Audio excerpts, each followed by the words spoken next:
2 minutes.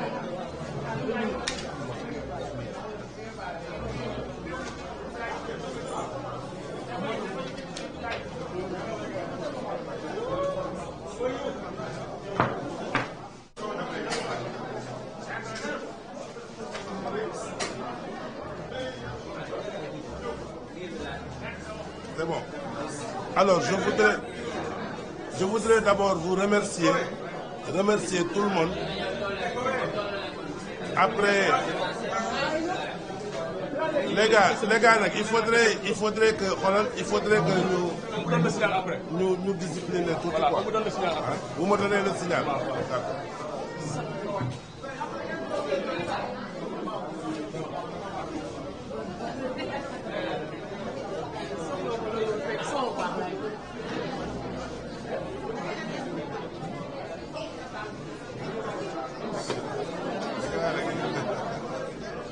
Nous nous excusons.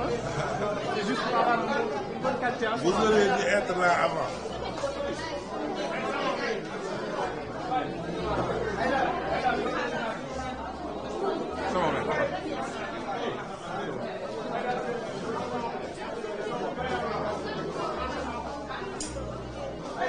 C'est bon. Alors, je voudrais d'abord vous saluer et vous remercier. Alors, l'objet de notre rencontre, c'est l'affaire Bandiaki, Jérôme Bandiaki, dit Sniper, dont je suis l'un des avocats. Je regrette de devoir en parler, ce qui ne relève pas de mes habitudes, à un moment où notre pays ressemble à un roi de la guerre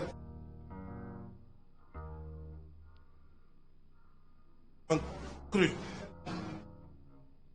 Et chaque fois qu'il jette un cadavre dans l'eau, le niveau monte.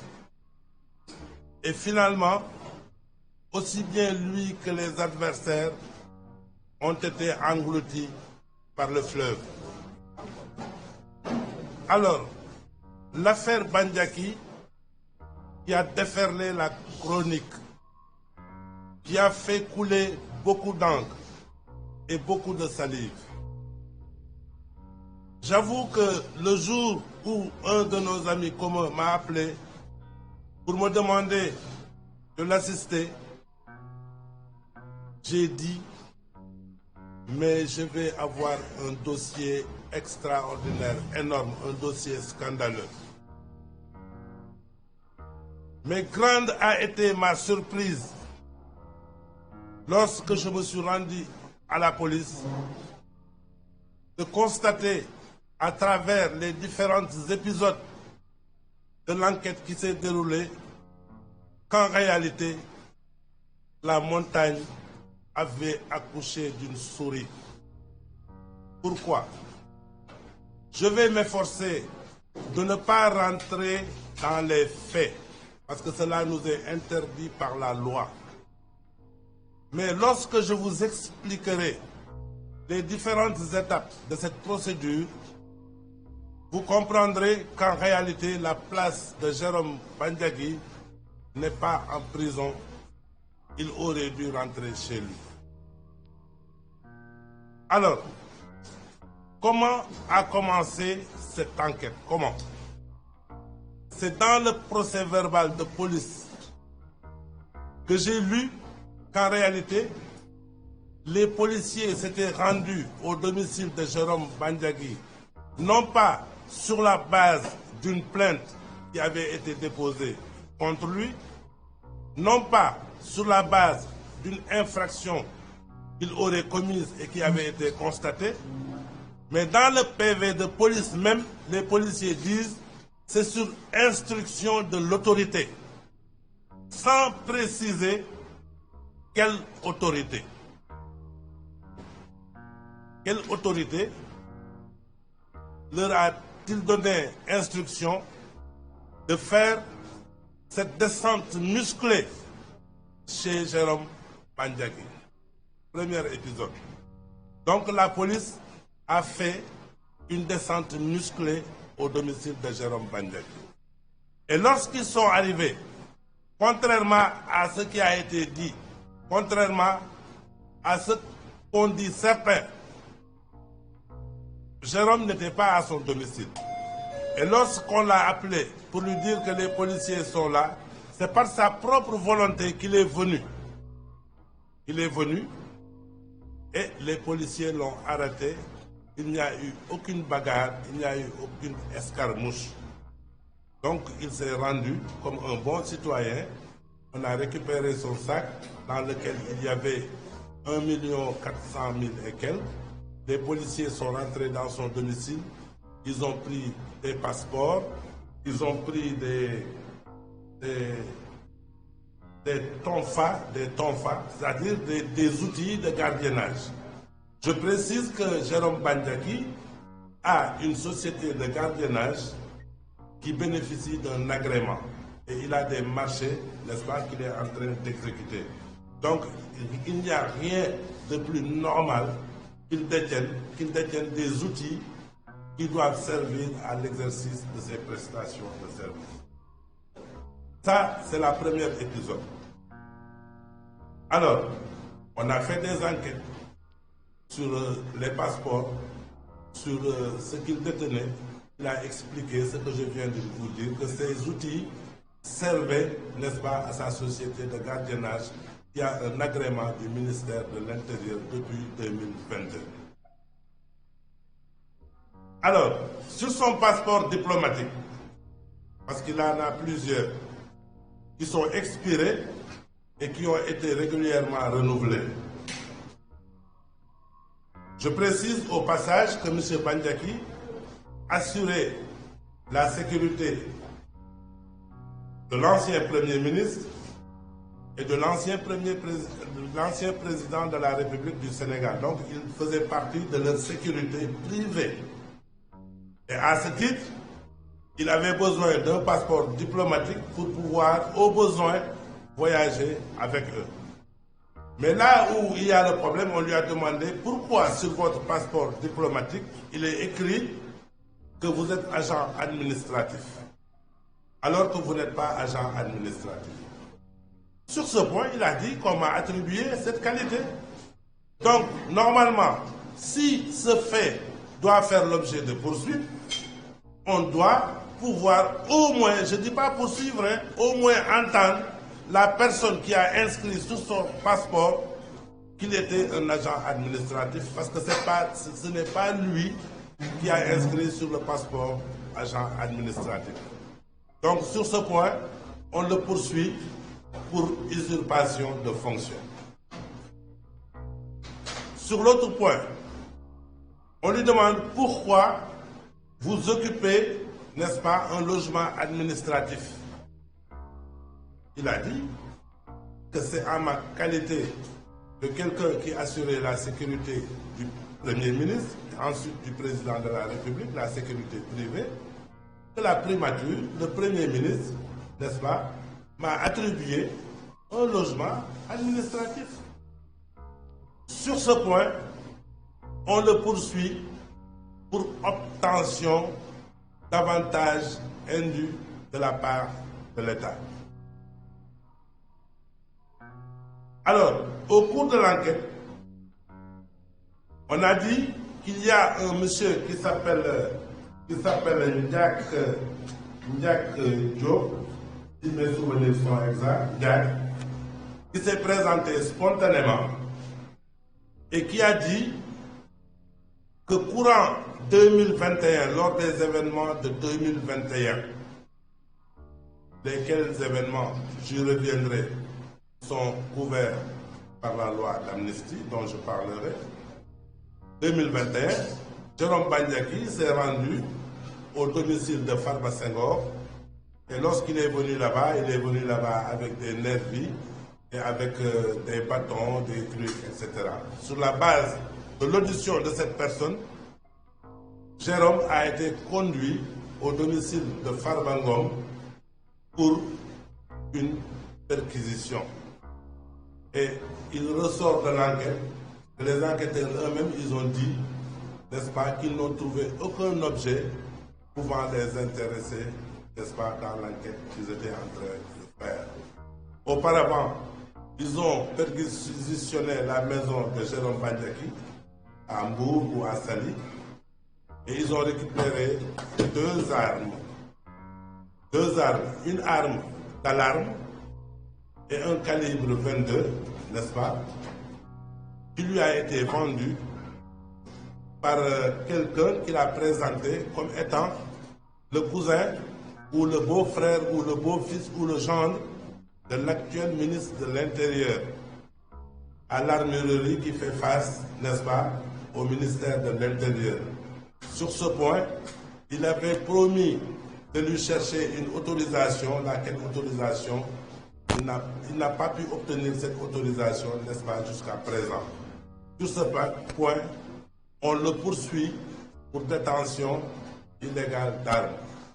En tout cas, détention d'une arme sans autorisation.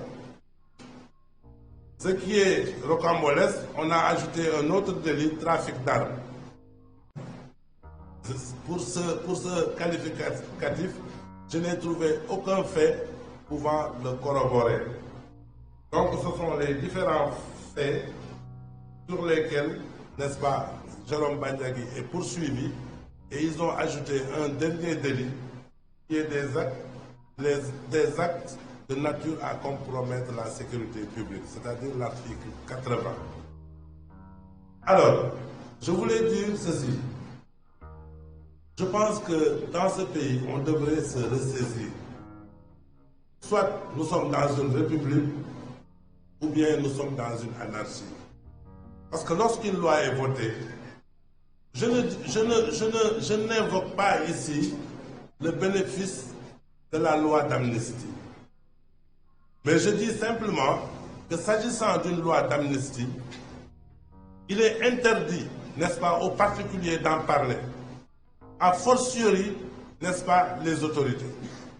Parce que quand on parle des événements, quand même, de 2021, quand on parle, n'est-ce pas, de troubles à l'ordre public, il semblerait même qu'il y aurait quelqu'un qui aurait déposé une plainte contre lui. En tout cas, cette plainte, moi, je ne suis pas au courant, je ne l'ai pas vue. Nous n'avons pas été entendus sur ça, n'est-ce pas, nous n'avons pas été convoqués sur ça. Pour vous dire que d'ailleurs, Jérôme Bandiaki n'a jamais été convoqué. Je pense que dans un pays normal, lorsque la police a besoin de vous, le premier acte qu'on aurait dû faire, c'est au moins de vous envoyer une convocation. Jérôme Bandiaki n'a pas reçu de convocation, on ne lui a pas envoyé de convocation. On a débarqué manu militari à son domicile sans l'aviser. Mais malgré ça, les policiers n'ont rien trouvé pouvant intéresser, n'est-ce pas, l'enquête qui se faisait sur les réseaux sociaux. J'ai vu des gens dire que les choses sont en train de se mettre en place, que Jérôme Bandiaki savait beaucoup de choses, qu'il était impliqué, n'est-ce pas, dans la mort de 2 personnes, etc., etc. Mais tout ça, c'est faux. Ça ne ressort pas du dossier. Donc, voilà les faits pour lesquels M. Bandiaki a été envoyé en prison. Pour revenir sur la loi d'amnistie.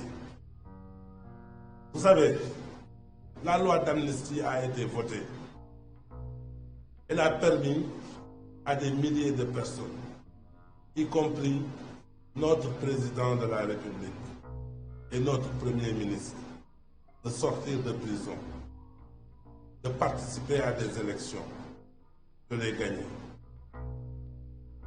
Aujourd'hui, j'entends des gens parler de l'abrogation de cette loi d'amnistie. Mais techniquement, ce n'est pas possible. Vous savez, en droit pénal, il y a ce qu'on appelle les lois pénales les plus douces. Les lois pénales les plus douces sont non seulement d'une application immédiate, elles sont également rétroactives. S'agissant de la loi d'amnistie, elle a déjà produit ses effets.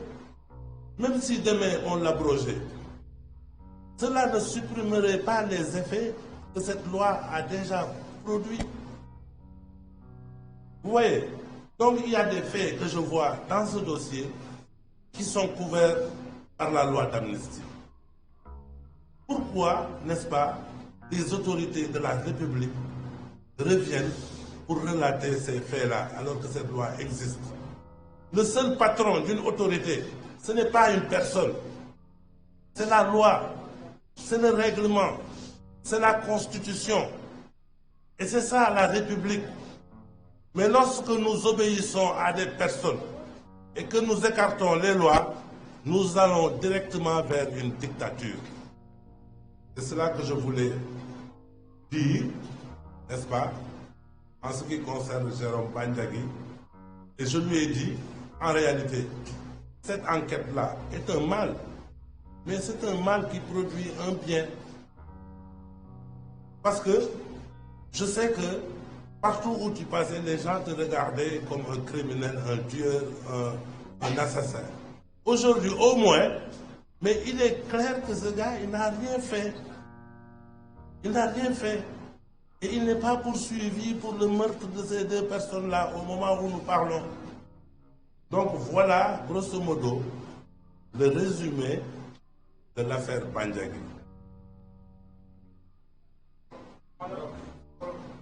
Donc li ma bëggoon wax mooy man sax tàmmuma di am dossier di ci wax. C'est la première fois ma koy def parce que Bandiagui bi ñu ma woowee pour ne ma dama koy défendre dama amoon tiitaange trop pour moom parce que li ma doon dégg ci réseaux sociaux yi le concernant te aw ma ci woon firnde te xamuma ci woon dara. waaye ba ma demee police gis procès verbal bi dama am mbetteel bu mag a mag a mag a mag a mag ba tax man comprendre uma lu tax police jóg rek débarquer comme ça këram mais bi ma liiree procès verbal de police bi laa ci am explication laa ci am firnde parce que ñoom dañu wax ne dañuy jot ordre dañuy jot instruction ci benn autorité supérieure mais waxuñu ban autorité la moo leen wax nañu dem kër Jérôme Bandiagui n'est-ce pas perquisitionné fa jëli ko donc bañ fa demee ñu fekk fa ay jumtukaay yoo xam ne société de gardiennage am moo koy jëfandikoo ak ay passeport diplomatique yu expiré ak benn passeport diplomatique en cours de validité mais ci biir passeport yi dañu wax ne moom liggéeyam agent administratif la ñu ne ko léegi lu tax yow ñu bindal la agent administratif te doo agent administratif mu ne man loolu xaw ma ci dara parce que man dañ ma ko bindal jox ma ko donc foofu dama ne bu fekkente ne affaire bi noonu la demee waroon nañu au moins même bu fekkente ne jàppuñu ki defar passeport bi ñu entendre ko ci lu tax mu jox ko passeport diplomatique boo xam ne bindal la ko agent administratif donc ci point boobu dañ koy topp ne dafa def usurpation de fonction maanaam dafa ñu koy traduire en tout cas dafa jox boppam benn liggéey boo xam ne amu ko n'est-ce pas ci wolof beneen bi mooy ñu ne ko n'est-ce pas lu tax nga dëkk ci logement administratif état alors que doo fonctionnaire foofu nag damay wax ne am na les agents fonctionnaires de l'état mais am na ñoo xam ne c'est des gens non fonctionnaires de l'état parce que état mun na def ay contrat avec des gens yoo xam ne ñoom du ñu ay fonctionnaires bu defee contrat ak ñoom mun nañu am ay avantages yoo xam ne état moo leen koy jox moom logement bi mu occupé nee na primature moo ko jox parce que dafa doon assurer sécurité premier ministre sécurité privée premier ministre ak sécurité privée président de la république loolu moo taxoon ñu jox ko logement boobu bu fekkente ne ñoom estimé nañ logement boobu waratu fa toog mais nañ ko génne am na ay procédures yoo xam ne administration mun na ko def suba mu génn mais on le poursuit n'est-ce pas dañ koy topp foofu pour nee nañ dafa am ay avantages yoo xam ne am na ko ci état te waru ko woon am beneen bi mooy ci biir PV dañu wax ne dafa am ko tudd Ndiak Diop ñu ne kooku dafa ñëw spontanément ci enquête bi ñun fekkee wuñ ko bi mu ñëwee spontanément ci enquête bi ne gisoon na Jérôme ñëw kër Farba Ngom ànd ak ay nervi yore ay armes bi ñu defee loolu ñu def perquisition dem kër Farba Ngom loolu moo taxoon ñu dem kër Farba Ngom mais Jérôme mosul tudd Farba Ngom ci enquête bi te kooku ñu wax ne woo nañ ko ci enquête bi man gisuma ko fekkeewuma ko yëgaluñ ma ko bi ma jotee procès verbal de police bi laa koy doog a xam te biñ ko yóbboo kër Farba Ngom n'est-ce pas ci même jour bi boobu fekk man maa ngi dem Kaolack gàmmu Medina Baye bi ma escalé Diourbel ñu woo ma vers 23h30 ne ma dañ ko war a entendre à la police ma ne leen man nekkuma fi léegi nan la ñuy def ma ne ko bul répondre loolu moo tax question yi ñu ko posé ci perquisition bi ñu defoon kër Farba Ngom ak ci li njaag boobu déclaré n'est-ce pas tontuwul ci question yooyu donc sur ce point ñu ngi koy poursuivre pour trouble à l'ordre public mooy article 80 donc li may wax ci li ma jot a wax encore ci français mooy réew dafa am nu muy doxee boo nekkee kilifa ñu dénk la dara sa premier patron mooy loi mooy yoon da nga war a respecter yoon donte d'accord ci fii xam nañ ne Sénégal bi fi Macky Sall nekkee balaa muy dem la Assemblée nationale voté loi d'amnistie bi ñu voté loi d'amnistie ñu bëri bénéficier nañ ci génn kaso y compris suñu président ak suñu premier ministre léegi pourquoi tey ñu bëgg a wax naan dañuy ñëwaat ci lii loi amnistie boobu couvrir mais loolu du attitude républicaine te gis nga loi boobu même tey suba ginnaaw suba buñ ko abrégé woon ne loi bi nekkatu fi mais loi bi produire na ay FM ba pare loi bi li mu waroon effacé na ko ba pare kenn mënu ci ñëwaat loolu c'est un principe fondamental du droit pénal droit de l'homme les lois bu ñëwee di favoriser la liberté parce que xam nga démocratie équilibre la entre liberté ak autorité mais équilibre bi dafa war a toujours favorable à la liberté donc loi bi puisque dafay favoriser liberté loi boobu en matière pénale kenn mënul ñëwaat ci effet yi nga xam ne produire na ko ba pare donc man comprendre ma n'est-ce pas ay borom xam-xam parce que dëkk bi quand même dëkk borom xam-xam la dëkk expert la n'est-ce pas ñu fàtte loi boobu di ko inculper pour trouble à l'ordre public bi nga xam ne c'est relatif à des faits qui datent peut-être de 2021 ou même avant la loi d'amnistie donc man loolu laa bëggoon wax ci wolof n'est-ce pas en attendant bu fekkente ne am na question yoo la ma bëgg a laaj ma toog.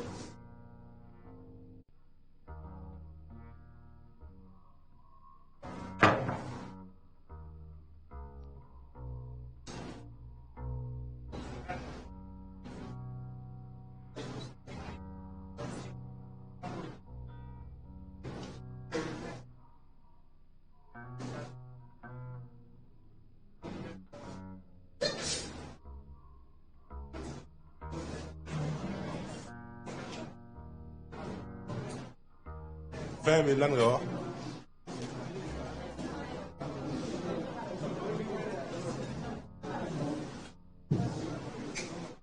allez-y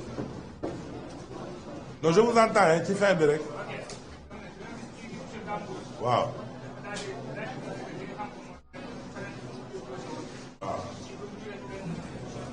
waaw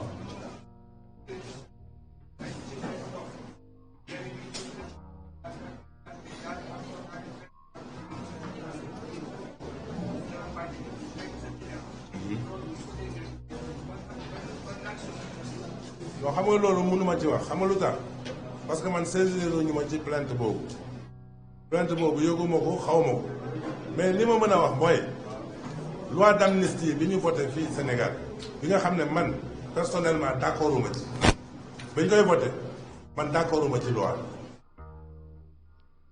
entre nous j'étais pas d'accord au moment de la séance man yónnee naa ay messages yu bëri maître Aïssata Tall Sall pour wax ko ne man d'accorduma ci loi loolu c'est une attitude personnelle du ma ko wax à partir du moment où loi bi voté nañ mais loi bi voté nañ ko ba pare te loi bi dafa ne tous les crimes et délits ayant une motivation politique far nañ mais loolu la loi bi wax tous les crimes et délits ayant une motivation politique mais amul benn sénégalais bu souffrirul ci li fi xewoon y compris moi vous comprenez qui n'a pas souffert de ça et loolu li ñu ko teg c'est la responsabilité homme politique yi la xam nga responsabilité xam nga dégg naa ñu naan ñoo xam ne dañuy wax ne affaire yi fi xewoon 2021 ak événement yi fi xewoon pendant que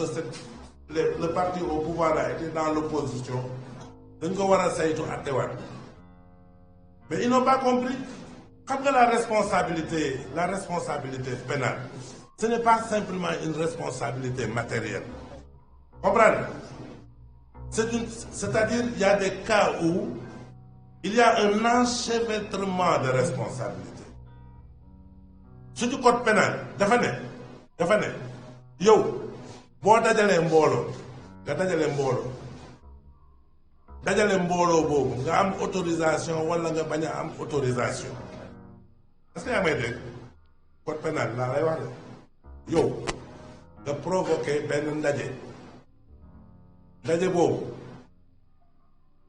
boo amee autorisation wala amuloo autorisation bu ci nit gaañoo wala nit faatu wala ak li mën di xew yow mi sooke ndaje bi yow yaay le premier responsable est-ce que yaa may dégg droit loolu la wax dafa ne ndaje gis nga maa ngi excusé wu sax ci li ma koy tudd Viviane Ndour man je travaille beaucoup avec les artistes Viviane Ndour organisé na benn concert voile d'or mu am ko fa dee mais yoon daf ko woo c'était un concert c'était autorisé république noonu lay fonctionner vous comprenez mais dafa am nit ñoo xam ne xamuñu li xew tu comprends dajale leen nga mbooloo mu am kenn ku jël fetal tiré mais kooku responsable na ci li mu jël fetal tiré comprendre mais ki sooke ndaje bi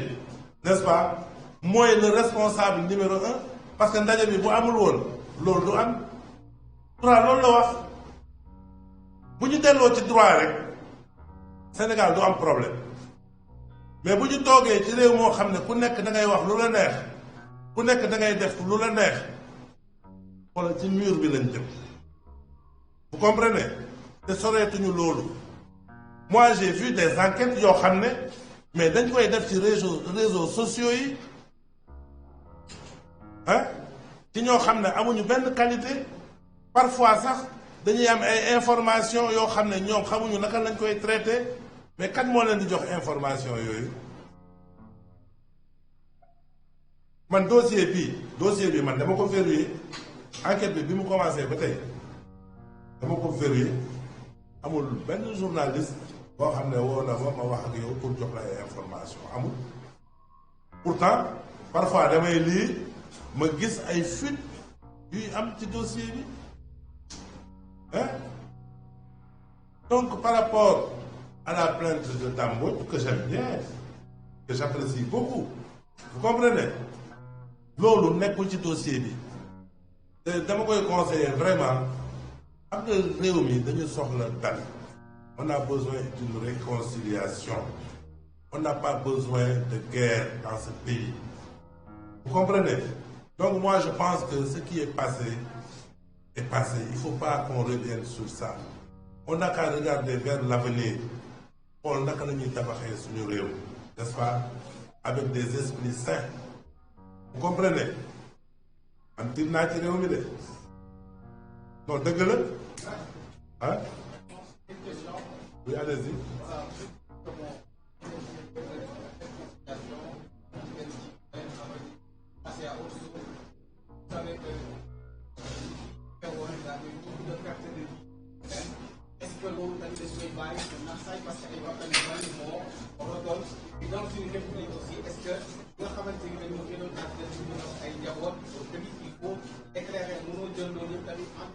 non xam nga li anormal mooy déggoo li ma la wax moi je suis contre la loi d'amnistie waxuma ko grand gisuma la de dama la bëgg a xool bu may wax xoolal man ci samay propos waxuma la ne je suis contre la loi d'amnistie wax naa ko xanaa ku la wax loolu kay kooku dafa bëggul ñu far li fi xewoon yépp du dëgg mais dama ne ci samay propos mais loi d'amnistie assemblée nationale moo ko voté comprendre te am na ñu ci bénéficier ñu bëri c'est-à-dire tu sais une loi elle est impersonnelle moi je ne vais pas défendre qu'on puisse fermer les yeux sur les morts vous comprenez mais je suis désolé la loi d'amnistie a couvert tout ça parce que la loi d'amnistie a dit que tous les faits qui ont une motivation politique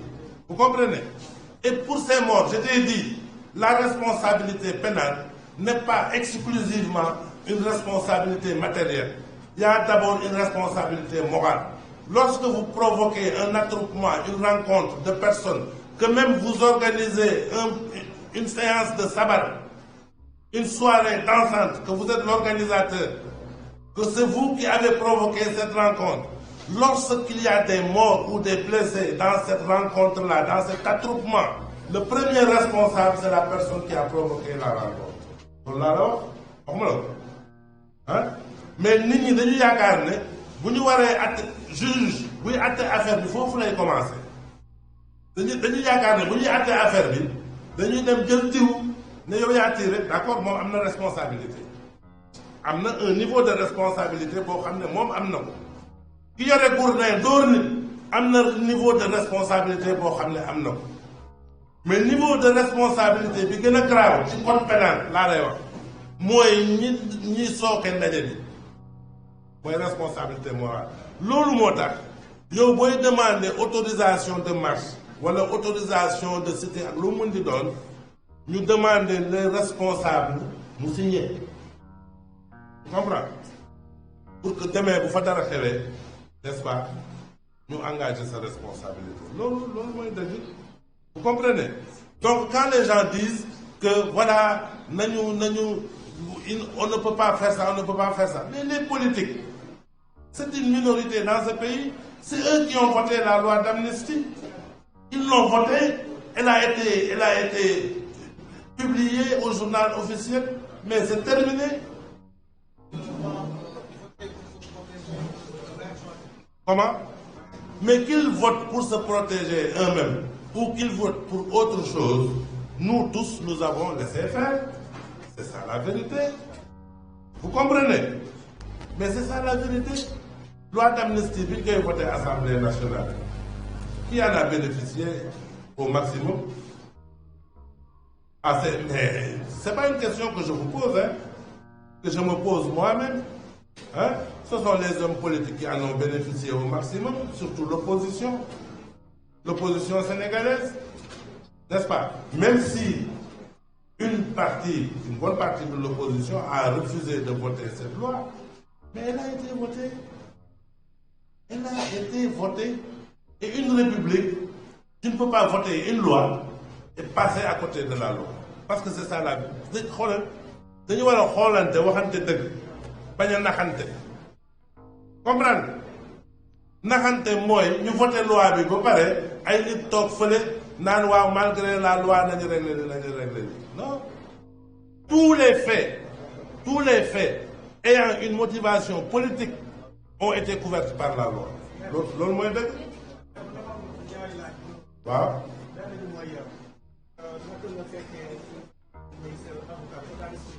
Sama. état d'esprit bu gën a bañ a client bi. deuxième bi mooy xam nañu ni dafa am ñi nga xam ne ñoom la doon sàmm seen kaaraange. waaw waa Benno Bokk Yaakaar wala waa APR est-ce que am nañu soutien bu jógee si ñoom ñëw ci yow parce que la plupart des cours d'avocat la ñuy gis bu fekkee ne laal la ñu kenn ci Benno Bokk Yaakaar wala APR est-ce que bénéficier nga pour d'avocat yi wala soutien pour mën a defal jëru bànneex. Voilà deuxième question bi lay commencé gis nga ñi nekk fii di ànd ak homme politique yi ah ak koo mën di doon ak boor boo mën di féete ah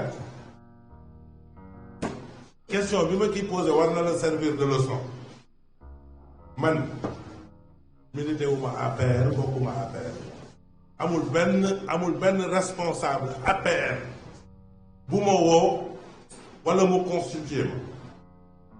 Moi, je suis constitué dans ce dossier par un ami commun boo xam ne xaritu Bandiaky la sama xarit la. Vous comprenez? ñoo ma constitué. Je suis à côté d'un autre avocat, maître Farah Gomis, qui est l'avocat attitré de M. Jérôme Bandiaky. Vous comprenez? Donc nit ñi nga xam ne dañuy topp les hommes politiques nañu sol ay gars xam ne ëllëg bu problème amee dañ leen di seetaan. Ça, moi, je tenais à le dire. L'autre problème, il a le moral. Il est solide, c'est un ancien militaire. Man, su ma nekkoon les autorités de Jérôme dama koy jéem a récupérer xool naka laa koy intégrer waatee ci les forces de défense et de sécurité. Parce que quand même, c'est un bon élément. ñoom sax xam nañ ko xamante gis nga moom ñii ko doon enquête ak ñi koy topp ak ñeneen ñëpp ils se connaissent très bien, ils se fréquentaient. Ceux parmi eux qui voulaient bénéficier davantage chez le président Macky Sall ci moom lañ doon jaar. Adila dafa tërali il y a beaucoup de gens qui voulaient rencontrer le président ou avoir des avantages, mais ils faisaient de Jérôme Bandiaky leur ami. Mais maintenant que la boule a tourné, maintenant c'est l'élément à abattre, il est devenu l'ennemi de tout le monde. Loolu aussi franchement nit ñi war nañ ko xoolaat. Koo xam ne da ngay assurer la sécurité d'un président de la République, même si c'est privé. Quelqu'un qui assure la sécurité d'un premier ministre, même si c'est privé. Est-ce qu'il est surprenant que ñu ñëw sa kër fekk fa arme? Pour moi, c'est pas surprenant. Tu assures la sécurité du premier des Sénégalais et du deuxième. ñu ñëw sa kër fekk fa arme ne la détention d'armes sans autorité parce que amul benn délit boo xam ne du am élément intentionnel. Vous comprenez? Il y a des délits yoo xam ne c'est des délits matériels, mais toujours, n'est-ce pas, bu ñu lay topp dañuy xool élément matériel, élément moral, élément légal. Élément moral mooy yow est-ce que yow sa intention moo doon commettre délit bu ñu lay topp. Comprenez? Mais fii ñi fi yor arme sans autorisation bari na am naa même fii ñi fi toog nii am na ñoo xam ne bu police débarqué woon seen kër te waxu leen dara mun nañ fa fekk arme wala loo xam ne naka sudul noonu. moo tax ci république toujours dañuy protéger la liberté des citoyens. Voyez, son domicile ne doit pas être violé. Son intimité ne doit pas être violée. La police ne doit pas débarquer chez quelqu'un sans avoir constaté une infraction, sans un mandat. Vous comprenez? Hein? Donc ce qui s'est passé avec Jérôme, moi je trouve que c'est anormal dans un pays démocratique. Parce que la police pouvait le convoquer pour qu'il aille répondre, parce qu'ils ont dit qu'ils l'ont amené pour des besoins d'enquête. Si on l'avait convoqué, il aurait répondu. La preuve, il n'a pas fui. Lorsque les policiers sont arrivés chez lui, moom moo def fexe boppam te xeex amu fa de. Dégg naa sama benn xarit bu nekk ci benn télévision bu mag ne foofu kurpeñ yi tàkk nañ foofu. C'est faux. C'est faux, c'est dans le PV. Il s'est rendu sans résister mu ñu ko bind fii. C'est pas vrai. ak yi ñuy wax yëpp du dëgg. ma ne man fii ma toog nii fi ñu jàppee Jérôme ba léegi amul benn homme politique bu ma woo ne ma nii ak nee la koy jàppale. man dama koy jàppale parce que sama xaritu xarit la te man xamoon naa ko avant. mun naa wax sax sama xarit la parce que je le connaissais avant. Vous comprenez? Mais s'agissant des hommes politiques sama baat ci kaw amu ci kenn ku ko jàppale amul. mais Macky Sall dafa am jotu Jérôme Bandiaky fi ñu toll nii. Macky Sall mu nga fële États-Unis di régler ay quota. C'est-à-dire moo tax ma ne ñii ànd ak les hommes politiques nañu xam nañuy def nañu xam fu ñuy yem parce que bu ñu amee problème n'est-ce pas? Mais je te donne un autre exemple. mon confrère Cheikh Khoureyssi Ba dama la jox exemple la Cheikh Khoureyssi Ba lan la dajul ak compagnonnage ak maître Ablaye Wade Cheikh Khoureyssi Ba ñaata yoon la dem prison parce que lui il était le directeur de publication du journal Le Soleil, il était au PDS ñaata yoon. Mais quand le président Wade a pris le pouvoir lan la defal Cheikh Khoureyssi Ba hein? Moi-même j'ai défendu un leader politique comprendre ba ñu convoqué ma inculpé ma après hein? Tu sais le problème du Sénégal ce sont les hommes politiques du ñun de ce sont les hommes politiques parce que bu ñuy xeex ci seen intérêt dañuy def ay dégâts ci ñoo xam ne vraiment c'est des pauvres personnes tu vois peut-être qu'ils pensaient que avec leur proximité ils pouvaient s'en sortir voyez mais après quand il y a des problèmes duñ la toppatoo duñ la faale mais c'est ça la vérité dans ce pays.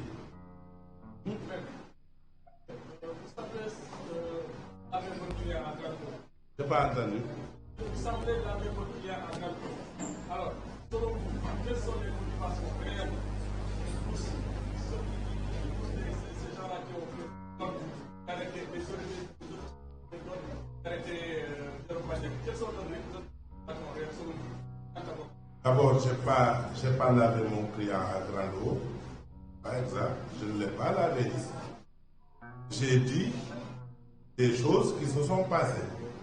Sans dire qu'il est coupable ou qu'il n'est pas coupable. Je ne pas lavé. Vous m'avez lavé. Moi, je ne plaide pas sur des plateaux de télévision. Vous m'avez lavé. C'est devant le juge d'instruction que je vais le laver. Vous comprenez? C'est là-bas que je vais le laver. Ou devant le tribunal. Mais ici, il ne s'agit pas de le laver parce que c'est pas à l'opinion de faire la justice. Ça a toujours été mon combat. Vous comprenez? Parce que des gens disent oui, la justice est rendue au nom du peuple sénégalais, donc de femmes le New si ce n'était que ça, nous n'est-ce pas, État d'y former des magistrats, d'y former des avocats, d'y former des procureurs pour nous défendre. La justice est rendue au nom du peuple sénégalais, mais par des spécialistes du droit. Vous comprenez? C'est pas sur des plateaux de télévision qu'on lave les gens. Parce que le problème, justement, au Sénégal, n'est-ce pas? C'est le fait de porter les procès devant l'opinion publique. Tu comprends? Vous comprenez? Moi, je vous ai dit les faits pour lesquels il est poursuivi. J'ai dit, s'agissant de l'usurpation de fonction, je n'ai pas dit que amna wala amul de. Dama ne normalement waroon nañu woo ki ko bindal loolu. Comprendre? Bu fekkee ne man dama bind sama passeport que ni je suis le premier ministre man. Madame ministère des Affaires étrangères ñu bindal ma profession premier ministre. D'accord? Je ne suis pas premier ministre, mais qui me bindal le premier ministre? Pourquoi duñ ko woo entendre ko? Alors là, trafic d'armes. Le trafic, c'est un commerce. Nous ne qui trafiquent des armes. Vous n'avez pas trafiqué armes. Pourquoi duñu woo ñi nga xam ne ñoo jënd armes yi bu dee xam nañ leen ñu ne détention illégale d'armes mu ne leen arme bii de maa ngi ko jëndee fii diw moo ma ko jaay. Pourquoi duñu woo ñiy liggéey foofu entendre leen ak diw boobu jaay ko pourquoi duñ ko woo entendre ko man loolu laa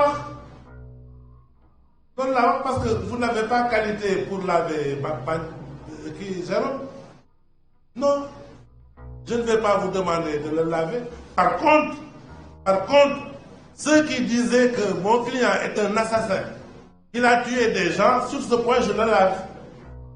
Il n'est pas poursuivi pour ça, c'est pour ça que je le lave. Par rapport à ce point-là. À la limite, l'objet de cette conférence de presse était de dire aux Sénégalais que M. Bandiaki n'est pas poursuivi pour assassinat ni crime d'un quelconque Sénégalais. Il n'a pas tué une mouche. Là, je le lave à grande eau. Mais pour les faits qui sont dans le dossier, je ne peux pas le laver devant vous.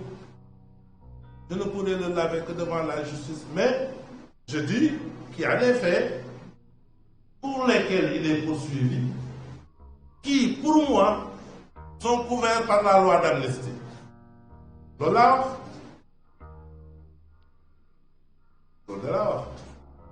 Si c'est ça laver mon client, je l'ai lavé avec de l'eau de javel.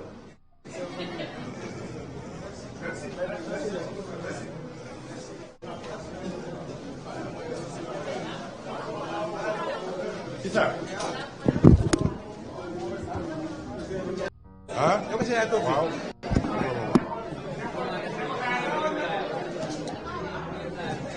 C'est bon. 2 minutes. 2 minutes.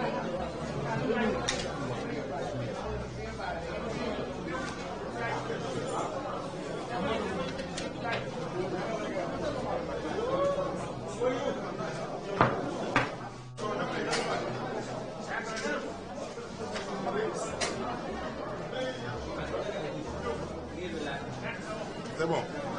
Alors, je voudrais d'abord vous remercier tout le monde. Après, les gars, il faudrait que nous discipliner tout. Voilà, quoi. Vous me donnez le signal.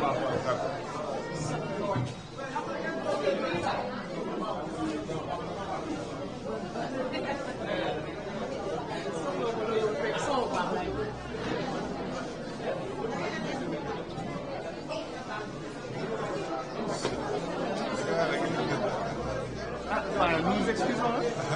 C'est juste pour avoir une bonne qualité. Vous auriez dû être là avant.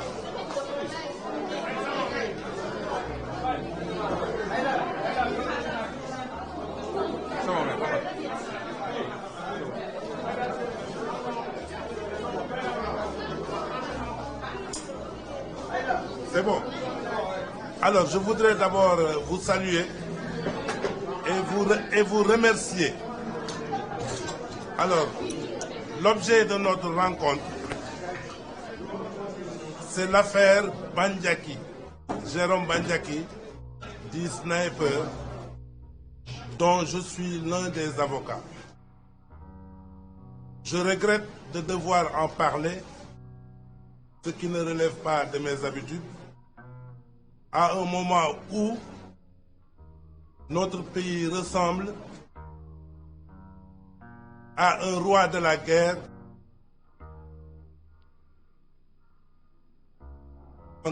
cru. Et chaque fois qu'il jette un cadavre dans l'eau, le niveau monte. Et finalement, aussi bien lui que les adversaires ont été engloutis par le fleuve. Alors, l'affaire Bandiaki, qui a déferlé la chronique, qui a fait couler beaucoup d'encre et beaucoup de salive. J'avoue que le jour où un de nos amis communs m'a appelé pour me demander de l'assister, j'ai dit, mais je vais avoir un dossier extraordinaire, énorme, un dossier scandaleux. Mais grande a été ma surprise lorsque je me suis rendu à la police de constater à travers les différents épisodes de l'enquête qui s'est déroulée qu'en réalité, la montagne avait accouché d'une souris. Pourquoi? Je vais m'efforcer de ne pas rentrer dans les faits, parce que cela nous est interdit par la loi. Mais lorsque je vous expliquerai les différentes étapes de cette procédure, vous comprendrez qu'en réalité, la place de Jérôme Bandiaki n'est pas en prison. Il aurait dû rentrer chez lui. Alors, comment a commencé cette enquête? Comment? C'est dans le procès-verbal de police que j'ai lu qu'en réalité, les policiers s'étaient rendus au domicile de Jérôme Bandiagui, non pas sur la base d'une plainte qui avait été déposée,